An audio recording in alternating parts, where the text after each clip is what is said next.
तो जो आज का हमारा टॉपिक है वो है रेस्पिरेटरी सिस्टम। रेस्पिरेटरी सिस्टम के बारे में हम जानेंगे और इसके मैकेनिज्म को जानते हैं कि कैसे काम करता है। तो पहले हम बात करते हैं इसके पार्ट्स की। पहला आता है हमारा नेजल कैविटी, माउथ। देन उसके बाद आता है हमारा फेरिनेक्स, लैरिंग्स। लैरिंग्स जो होता है ये हमारा वॉइस बॉक्स भी बोलते हैं इसको। अगर आप कभी बॉयज़ में देखोगे तो बॉयज़ की जो नेक होती है ना, उसमें आराम से इजीली विजिबल होता है हमें यहाँ पे। उसके बाद आता है हमारा ट्रैकिया। ट्रैकिया में ये रिंग्स प्रेजेंट्स होती है एंड देन ये ब्रांचिंग में कन्वर्ट होता है। जो ये ब्रांचिंग होती है इसको ब्रोंकियस बोलते हैं। इसके बाद हमारे पास किस में कन्वर्ट होता है, ये ब्रोंकियस में।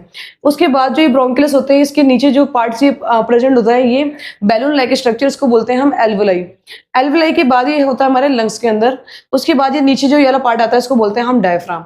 अब जानते हैं हम इसके मैकेनिज्म के बारे में कि कैसे काम करता है। तो देखो, जो बाहर से एयर होती है इट मीन्स की O2, हम कैसे करते हैं, हमारी नेजल कैविटी नोस्ट्रिल के थ्रू वो हमारी नाक के अंदर जाता है, नोज के अंदर जाता है। उसके बाद जो हमारी नेजल कैविटी होती है वहाँ पे प्रेजेंट होता है हेयर और म्यूकस।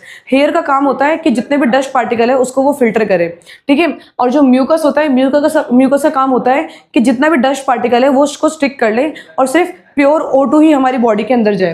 देन उसके बाद हमारे फेरिंक्स से होते हुए वो हमारे ट्रैकिया तक आता है हमारा O2।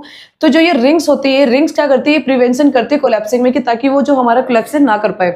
उसके बाद जो हमारा ट्रैकिया से होते हुए ये ब्रोंकस तक जाती है। देन ये जो हमारा O2 होता है वो ब्रांचिंग में कन्वर्ट हो जाता है, इट मीन्स की ब्रोंकियस में।